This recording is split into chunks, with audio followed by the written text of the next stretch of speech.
Selamünaleyküm dostlar. Yeni motorum Honda ADV 350. PCX'i sattım ve yerine Honda ADV 350 aldım. Bayiden çıkartırken çekemedim çünkü çok fazla yağmur yağıyordu.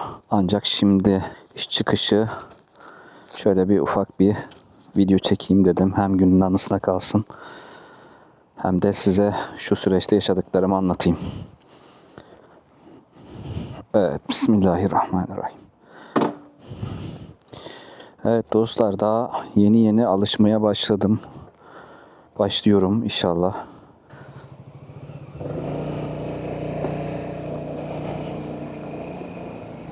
Kamerayı nasıl ayarladım bilmiyorum. Yaklaşık 1,5 aydır video çekemiyorum. Sebebi ayağım kırıldı. Ayağımda bir rahatsızlık oluştu. Yani motordan düşmedim. Yolda yürürken düştüm. İnsanın başına ne geleceği belli olmuyor tabii. 1,5 aydır hiç motora falan binemedim. Bu süreçte motorumu satmaya karar verdim. Honda PCX'imi, emektarımı 2 yıldır bindiğim PCX'imi sattım. İlana koyduktan sonra hemen satıldı zaten. Honda motorlarını seçmenin en güzel tarafları da bu olsa gerek. Yani hemen satmak istediğinizde hemen satılabiliyor. Ve yeni motorum Honda ADV'yi sattıktan hemen sonra aldım. Çünkü Mart'ta bir kampanya vardı. Nakitte 440 bin lira olduğu için ben de Honda ADV'yi aldım. Forza ile ADV arasında gidip geldim. Biraz bütçeyi zorlayıp ADV 350 almanın daha mantıklı olacağını düşündüm. Çünkü ikisine yan yana baktım şöyle. Hani Forza alsaydım ADV almadığıma pişman olurdum ama ADV aldığımda Forza almadığıma pişman değilim. Motor arkadaşlar gerçekten çok acayip yani. PCX'ten sonra insan gerçekten motora bindiğini hissediyor yani. Gaz tepkimesi çok iyi ve üzerindeyken sanki küçük bir motormuş gibi, PCX'miş gibi hissettiriyor. Yani küçüklük anlamında. Ama gerçekten çok hoşuma giden bir motor oldu yani şimdiden. Daha inanın tuşlarını bile tam neyin ne olduğunu bilmiyorum. Demin durdum, telefonumu bağladım. Şurada navigasyon yazıyor ama ne olduğunu da çok, nasıl bir şey çalıştığını bilmiyorum. Şöyle sağ ok arama, sesli arama falan var. Telefon falan ediyor mu? Bunu işte çözmem lazım. Muhtemelen çözmem lazım. Şimdi bir benzin alacağım. Bayiden hemen çıktıktan sonra 1 litrelik bir benzin koyuyorlardı. Ben de orada Total'e gittim. Total'den az bir şey aldım. Normalde benzinimi ben Opet'ten alıyorum dostlar. PCX'imde de hep Opet'ten almıştım. Bunda da nitekim aynı şekilde yapacağım. Bakalım. Bakın şu hızlanma acayip güzel oluyor yani. Ben normalde biliyorsunuz üstüruplu süren bir tipim. Dolayısıyla motoru tam tanımadan şu araya da girmek istemiyorum. Zaten giremez. PCX'e de giremezdik o araya. Daha tam tanımadan hadi kardeş.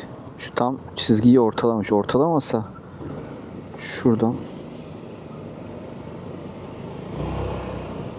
şöyle Bakın şöyle gazı açtık mı? Yani motor uzuyor arkadaşlar. Gerçekten bu noktada çok hoşuma gitti. Yeni öğreniyorum dediğim gibi dostlar. Yavaş yavaş size de anlatırım. Yani sürdükçe. Şu anda rodaj bakımında. Rodaj bakımında diyorum. Rodajda yani 1000 kilometreye kadar rodajda ani gaz açmalarından ve ani frenlemelerden kaçınmam gerektiğini söyledi. Bakalım. Rodajı da yapacağız. Yalnız motorun dengesi acayip. Dostlar çok düşük süratlerde bile düşük süratlerde de dengede kalabiliyorum. PCX'te böyle değildi. Biraz yavaşlayınca ayağımızı yere koyma hissiyatı oluşuyordu. Bunda öyle bir şey yok. Dengeli bir motor. Benim çok hoşuma gitti. Alım sürecinden de bahsedeyim dostlar. Şöyle ufak bir şekilde. Dediğim gibi ayağım kırıldıktan sonra motora binemedim. 2,5 aydır da video atamıyorum. Tabii video atamıyorum ama boş boş durmakta, boş boş yatarken de videolara bakıyordum yani. Motoru değiştirme fikri hasıl oldu. PCX'i satıp ya Forza ya da Honda alma niyetim vardı. Ben de bayramın son günlerinde ilana koydum PCX'imi. Mart ayındaki bir indirim vardı. Bu ADV'nin indirime girmişti. Hani Mart'tan sonra ne olacağını bilmediğim için. Neyse velhasıl dostlar, Honda PCX motorumu ilana koyduktan 2-3 gün sonra hemen sattım. Sattıktan sonra da hemen gidip bayiye bundan aldım. Motor yoktu. Bayramdan sonra geleceğini söylediler. Ben de siyah olan rengi aldım. Yalnız siyah, bu da bayağı bir kir gösteriyormuş yani. Onu fark ettim. Keşke grisinden mi alsaydım diye şu anda biraz aklımda şüpheler var yani. Şuradan mı gitsem ya? Şuradan gideyim. Yok, buradan gidersem de benzin alamam. Neyse, döneriz. Velhasıl dostlar, ADV'mizi aldık. Sadece 440 bin lira olan bu ADV aslında fiyatı 270 bin lira. Faturada 270 bin lira gösteriyor. 170 bin lira kadarını devlete vergi olarak veriyoruz. Maalesef motor almanın aslında herkes alabilir ama vergilerden dolayı bu alma işi biraz sıkıntıya vuruyor. Yani 170 bin lira neredeyse bir PCX parasını vergi olarak ödüyorsunuz. Satarken 3 bin lira olan noter ücreti oluyor. Satışta 3 bin lira noter ücreti var. Alırken de yine aynı şekilde 3 bin lira bir noter ücreti çıkarttılar bana. 425 lira da plaka masrafı oldu. Bu 425 lira plaka almaya gittiğimde de bayağı bir sıra bekledim. Yani 2,5 saat plaka sırasını bekledim. Bu devletin plaka yasağından dolayı millet plaka değiştirmek için Türkiye Şoförler Odası'na akın etmişti. Yani orada akış da yavaştı ve yaklaşık 2,5 saatte plakamı aldım. Normalde dün alacağım motoru bugüne kaldı. Nasip, neyse. Evet dostlar, bundan sonra artık ADV ile gezilere devam edeceğiz Allah nasip ederse. Kullandıkça da sizlere özelliklerinden bahsedeceğim. Uzun bir süredir video yapmıyorum, gezi yapmıyorum. İleride geziler, videolar gelecek diye düşünüyorum, bakalım. Evet, birlikte dostlar rodajını halletmemiz lazım bunun. Yaklaşık 1000 kilometre bir rodaj bakımı var.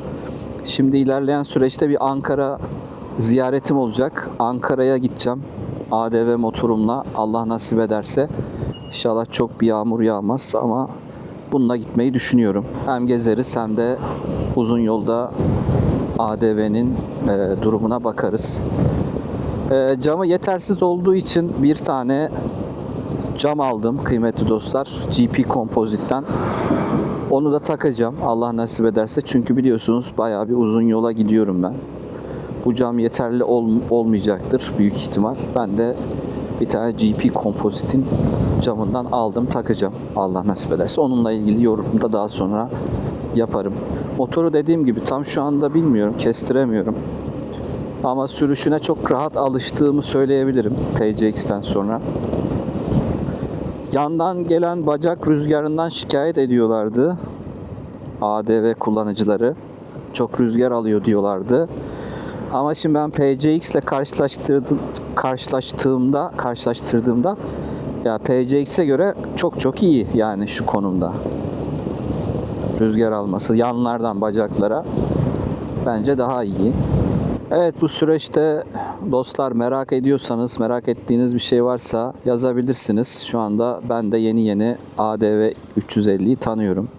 İlk sürüşüm diyebilirim yani şu anda. İlk sürüş videom olduğunu söyleyebilirim. Ya gördüğünüz gibi çok iyi akıyor. Çok basmak da istemiyorum. Çünkü rodajda 6000 deviri geçmemem lazım dediler. Çok geçme dediler. 6000 devire bir çıkayım bakayım. Ya şu anda fazla da hızlı gitmeyeyim. 6000 devir, yani şu anda 74 kilometre hızla gidiyorum. 5000 devirde.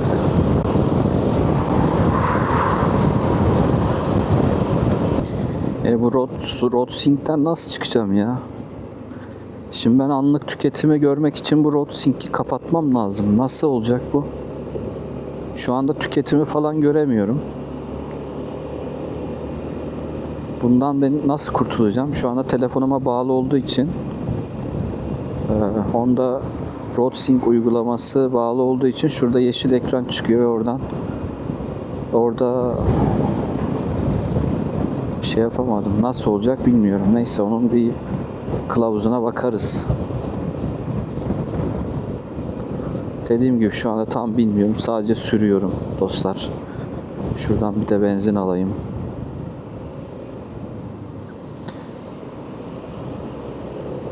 Benzinimi alayım.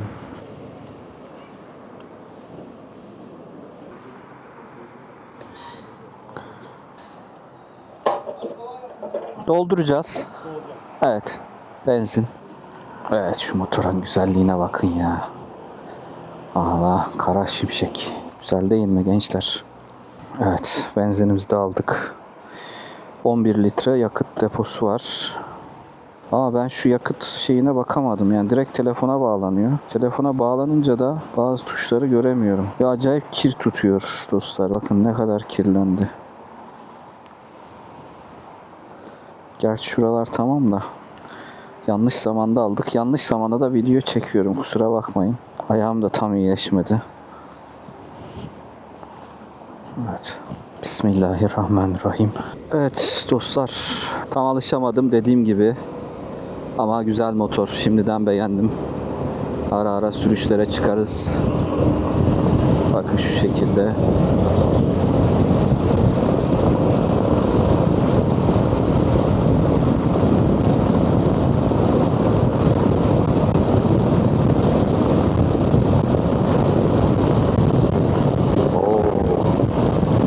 Yani gerçekten acayip gidiyor.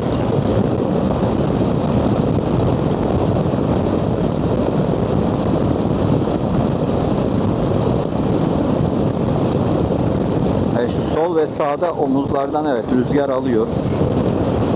Ama ellerim almıyor. Güzel.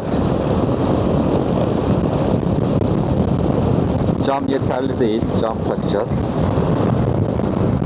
Onun dışında bence bakalım bundan sonra dostlar adventure ruhuyla ADV 350 ile bakalım, Allah nasip ederse kazasız belasız sürüşlerimiz olsun. Rabbim hayalindeki motora sahip olamayanlar için de en kısa zamanda hayalindeki motorlara ulaşmayı nasip etsin. Şu kör nokta sıkın. Kör nokta aynam yok.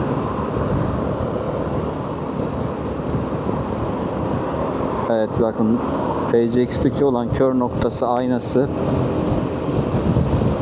çok lazım oluyor. Alışırsanız aynalar güzel bir şey. Yani şu sol çaprazdaki sol arka taraf, sağ arka taraf çapraz yani. Buraları göremiyorsunuz dostlar. Kafayı çevirmeniz gerekiyor. Yani bir can kurtaran bakış yapmanız gerekiyor. RoadSync uygulaması çok hoşuma gitmedi ya. Ya güzel de bunun ayarlarına bir bakmam lazım. Evet, bu motorun en güzel özelliklerinden bir tanesi de dostlar, şu çantasının, neredeydi bunun düğmesi alışana kadar, şurada, evet, kablosuz olması. Biliyorsunuz önceki videolarımda anahtarı içinde unuttuğum zamanlar oldu. Birisi Bursa'da, birisi de Kerpek kayalıklarında. Yani çok zor durumlarda kalmıştım. Birisinde video izlediyseniz Çilingirci'ye gitmiştim. tanesinde de arkadaş gelip maalesef o kadar yolu ona teptirmek zorunda kaldık. Ama artık öyle bir şey başımıza gelmeyecek. Allah nasip ederse. Evet, şu rampada da bir test edelim.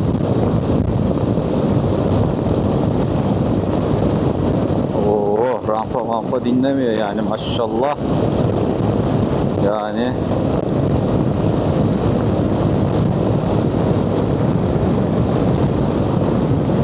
rampa maşallah ya, çok iyi.